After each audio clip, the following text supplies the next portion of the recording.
Salut, c'est Nathan et bienvenue aujourd'hui dans cette toute nouvelle vidéo. Comme tu le sais bien, nous allons parler de comment investir dans l'immobilier en Nouvelle-Zélande. Tu as sans aucun doute la même question à chaque fois. Comment est-ce que tu seras en mesure de devenir propriétaire dans ce pays? Alors sache que nous allons aborder ces sujets afin que tu sois en mesure de réussir, je dirais, vraiment ton acquisition immobilière dans ce pays sans forcément te heurter vraiment à toutes les difficultés que qu'on trouve souvent dans ce pays qui est la Nouvelle-Zélande. Et je t'invite à t'abonner à cette chaîne en activant la cloche notification que tu vois juste en bas. Cette cloche te permettra de t'alerter de toutes les prochaines vidéos qui seront publiées en rapport avec l'immobilier ou sur l'investissement de façon vraiment générale. Sans plus tarder, nous allons parler de la Nouvelle-Zélande et je te dis que déjà si tu l'as choisi comme destination pour t'expatrier ou pour acquérir ton prochain bien immobilier, sache que c'est un choix qui est vraiment qui te sera très favorable parce que ce pays intéresse tout de même pas mal de gens, bien que c'est un pays qui est un petit peu loin, d'accord. On parle quand même d'un continent très éloigné de l'Europe, de l'Amérique et même de l'Afrique ou de l'Asie. Donc dans tous les cas de figure, vous allez pouvoir vous retrouver, bien que le secteur est quand même pas très envisagé par la plupart d'investisseurs immobiliers. Alors, la nouvelle déjà dans tout cela, c'est que le Parlement néo-zélandais vient de voter l'interdiction pour les étrangers hors singapouriens et australiens d'acheter une maison ou tout type de bien immobilier dans le pays. La seule exception qui s'est présente, je vais dire, c'est pour les expatriés en possession d'un permis de séjour permanent. Alors, moi, je te dis que si tu comptes investir dans l'immobilier en Nouvelle-Zélande, il va falloir que tu commences d'abord par les démarches qui te permettront d'obtenir un permis de séjour. D'accord, un titre de séjour, ce n'est pas si compliqué, d'accord, il y a rien de compliqué dans cela. Je pense que tu dois, si tu t'es déjà expatrié bien sûr, tu dois sans aucun doute connaître les démarches à faire pour obtenir un titre de séjour dans un autre pays. Donc il faut soit obtenir un visa de travail, un visa d'étudiant ou un visa business. C'est le type de visas qui sont principalement ou habituellement proposés pour pouvoir t'expatrier. Et ensuite, dès lors que tu obtiendras ton titre de séjour dans quelques mois ou après quelques mois, tu pourras par la suite acheter ton bien immobilier sans aucune interdiction et tu seras librement en mesure d'investir dans l'immobilier. Mais si tu comptes investir directement sans être résident, sache que ça ne sera plus possible parce que la Nouvelle-Zélande vient récemment de modifier ses différentes lois. Donc ce n'est pas une possibilité pour les non-résidents, seulement pour les résidents. Donc là, c'était pour te dire que vous rêvez d'acheter une maison sur l'île du Sud, un appartement en plein centre d'Auckland ou un studio à Wellington. Hélas, désormais, ce n'est plus possible. D'accord, le gouvernement vient de voter. Enfin bref, nous allons refermer cette parenthèse. Ce n'est pas pour te faire peur. Au contraire, nous sommes là pour parler de comment investir dans l'immobilier en Nouvelle-Zélande. Alors, nous allons parler justement d'un point qui est très essentiel pour te dire que le secteur financier est massivement exposé au marché immobilier. D'accord, donc la Nouvelle-Zélande est un pays qui est économiquement stable et qui est en train de lancer de nombreux projets, d'accord, pour vraiment survenir aux différents besoins de la population néo-zélandaise qui est vraiment accro au secteur immobilier. Les prêts hypothécaires au logement représentant plus de 50% du total des portefeuilles des prêts des établissements financiers bancaires et non bancaires aussi. Il est cependant probable qu'un pourcentage significatif susceptible d'atteindre 20% des prêts hypothécaires au logement est en fait représentatif des prêts contractés par des ménages pour financer leurs petites entreprises. Malheureusement, les caractères incomplets, je dirais, des données empêchent donc d'identifier précisément ces prêts.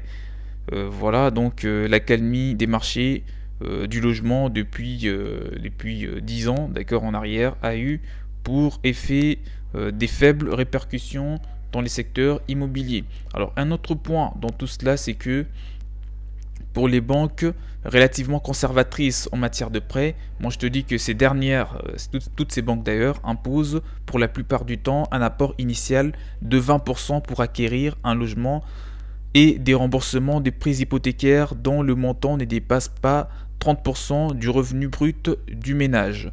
Pour des prêts dont le montant est supérieur à 80% de la valeur du bien, des primes sont facturées au titre de l'assurance crédit qui garantit le prêteur contre tout risque de perte. Les lois sur la faillite visent à dissuader les emprunteurs de se mettre en situation de défaut de paiement car elles les rend responsables des dettes qui sont contractées après la saisie de leur logement.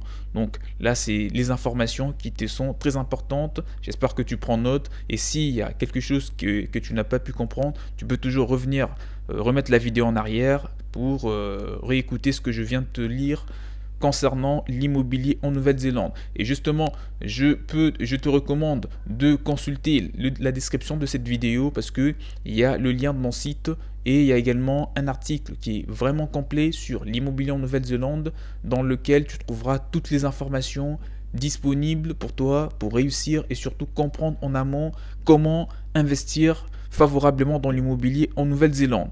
Donc, alors parlons de l'immobilier locatif. Parce que moi, je te conseille, si tu comptes te lancer pour la première fois dans l'immobilier sur le plan international et même dans les secteurs immobiliers déjà en général, tu dois commencer au préalable par l'investissement immobilier locatif parce que c'est là qu'il y a beaucoup moins de risques. Ça, c'est de 1 et de 2. Il y a une forte rentabilité un petit peu partout. Et pour parler de la Nouvelle-Zélande, si tu achètes une maison ou un appartement qui n'est pas nouveau, tu n'investis pas dans l'immobilier neuf, tu as une forte chance d'avoir une rentabilité de plus de 10 voire de 12% de retour sur investissement après avoir mis le bien en location à courte durée, d'accord, la location saisonnière aux touristes par exemple, ce qui représentera quand même vraiment quelque chose de très bon, de très bien, notamment dans les villes de Auckland ou de Wellington. Le tourisme est très élevé, forcément vous allez vraiment augmenter le retour sur investissement durant les périodes touristiques.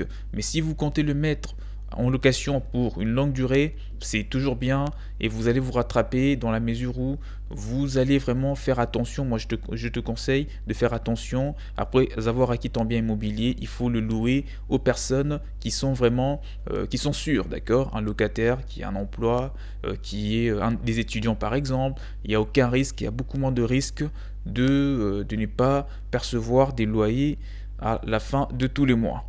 Voilà, donc une parenthèse qui vient d'être rapidement refermée pour dire que bien qu'il soit difficile de savoir dans quelle mesure l'investissement immobilier a dynamisé la demande de logement du fait du caractère limité des données disponibles, différentes sources d'informations suggèrent qu'il en a été un facteur important.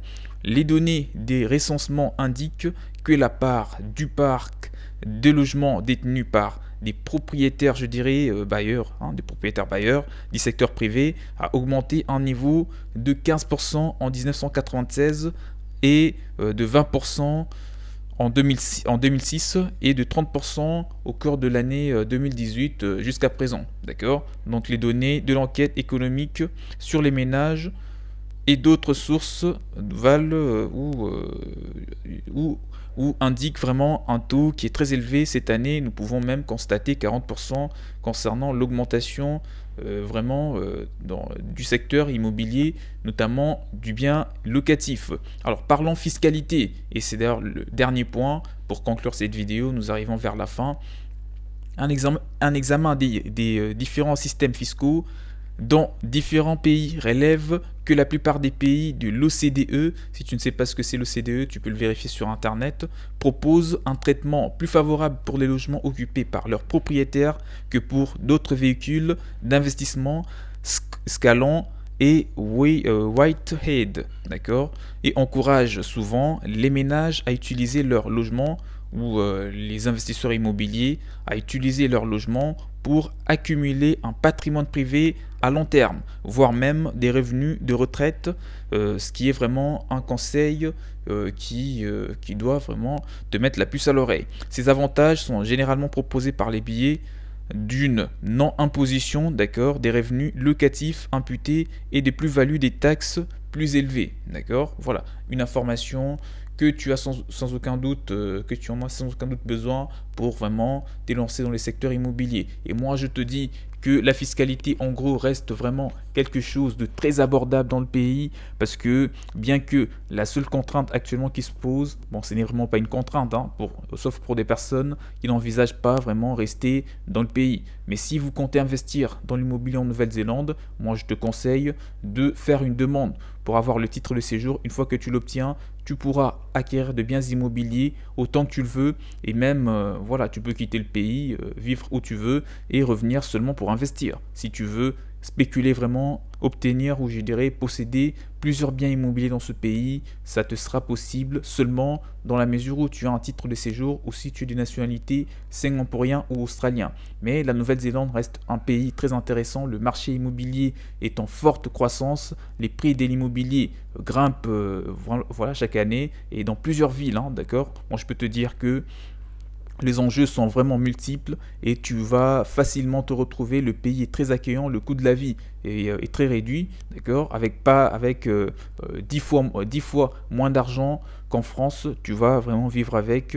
En Nouvelle-Zélande, voilà, tu n'auras pas besoin vraiment d'être aisé pour vivre confortablement dans ce pays. Et pour parler de l'immobilier, les banques néo-zélandaises sont très ouvertes, bien que je viens de te communiquer, les taux d'intérêt sont éventuellement élevés, mais dans tous les cas, ça te sera sûrement rentable si tu fais attention aux biens immobiliers dans lesquels tu investis. Si tu comptes t'accompagner ou te faire accompagner pour réussir ton acquisition immobilière en Nouvelle-Zélande, tu peux me faire un mail ou m'écrire dans le commentaire, d'accord, pour que je sois là et t'accompagner. On va parler de cela en privé et te mettre en relation avec nos différentes agences immobilières qui travaillent d'arrache-pied pour aider les nombreux investisseurs étrangers à réussir au mieux leurs acquisitions immobilières. Abonnez-vous à la chaîne pour ne rien rater. On se retrouve très prochainement pour de prochaines vidéos. S'il y a des détails qui n'ont pas, que tu avais voulu obtenir, mais que tu les as pas obtenus au final au travers de cette vidéo, mettez-les moi dans le commentaire, je vous répondrai personnellement avec toutes les réponses et toutes les explications possibles. On se retrouve très prochainement pour d'autres vidéos. Je vous dis à la prochaine. Ciao, ciao.